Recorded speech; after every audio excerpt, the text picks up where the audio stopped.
All right, welcome in. I'm the Kodiak, and today my favorite sports event of the year finally ended, the NFL Draft, and we have a lot to talk about, and I'm going to talk about a lot of it on here, probably throughout the whole offseason. But before I discuss anything else, there's obviously guys I have ranked above everyone else and players who I think are going to be good players, players I think are going to be bad, and everything like that. I have my likes and I have my dislikes, but even 4 years into the future, I'm pretty sure I'm still going to hate what Atlanta did in this draft. We need to talk about one thing, Atlanta.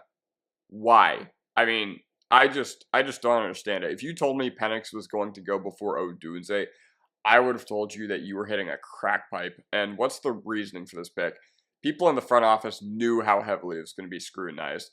That clip of Fontenot talking to Arthur Blank was absolutely hilarious and says 1,000 words. Probably more words than we'll care to ever know. And the only two teams that I thought completely choked day one were Carolina and Atlanta. So let's go to the NFC South and let's talk about why this pick was perplexing.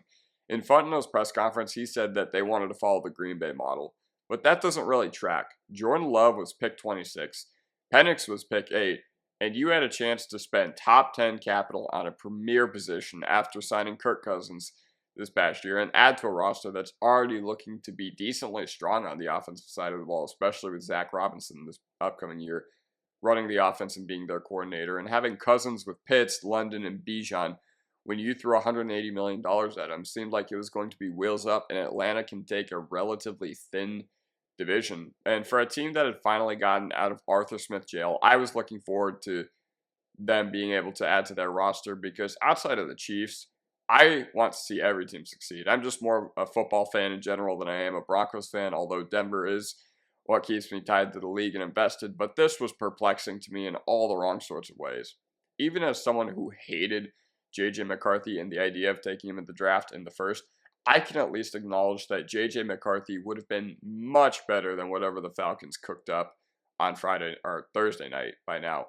And the Rodgers model would have worked a lot better with a guy like J.J. McCarthy, especially because he's the youngest and doesn't have a large sample. Penix, though, I mean, Rodgers is a Hall of Famer.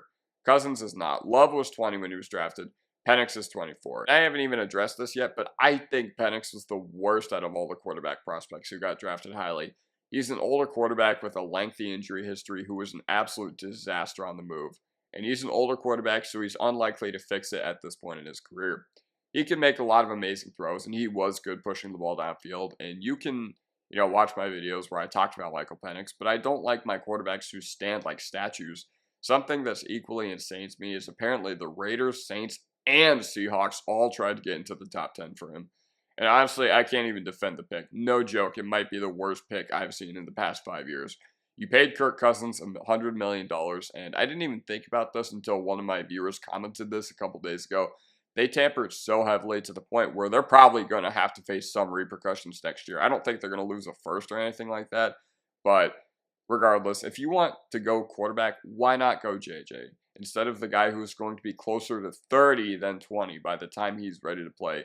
Just an inexcusable pick. And if you wanted to take him, trade down. I would be absolutely livid if I was a Falcons fan due to the fact that, that thing came out that they wanted to trade back up for Latu.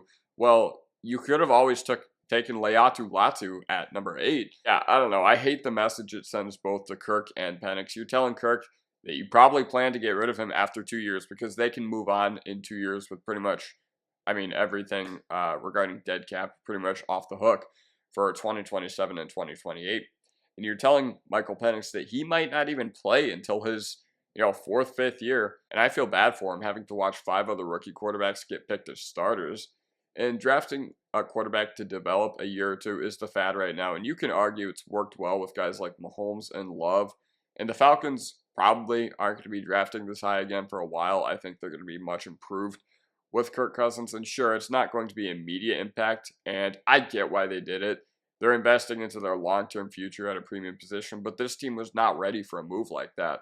They should have taken a developmental backup in like the third. And I know that they're probably going, well, we already did that with Desmond Ridder. But he was in a weak quarterback class. The only reason why he was taken is because the NFL pushed up guys like Corral and Ridder. And to be completely honest, I thought the best QB of that entire class was Sam Howell. So it was just the dumbest move I've seen in a while. They could have taken Turner, who I definitely wasn't a fan of. Don't get me wrong. But Latu versus Odunze, Fashanu, anything they wanted. Instead, they bench Penix for at least 2 years. Will he get his first start when he's like 27? Will he play, over the next 2 years? I don't know. You screw over Penix, you screw over Cousins, and your team brain dead. I don't think a pick has caught me off like that since the Raiders took Cleveland Farrell in 2019. And is Cousins their ultimate future? No. He's probably more likely to be out of the league in 7 to 8 years more than he is to be on an NFL roster. But I don't know. The Broncos in 2021 were either going to hire George Paton or Terry Fontenot, and it turns out both of them were bad hires. And if they don't make the playoffs this year, Terry Fontenot is fired. This is the moment people would look back to when Fontenot was fired. This is his second coach. There are no more chances for this guy. Didn't really like what they did in the second round, too. Haven't really liked what they've done in the draft. And I don't know. This is like a wait and see sort of thing. So I do hope it works out for the Falcons. I hope it works out for your guys' sake. Let me know what you guys think in the comment section down below, and I'll see you guys next time.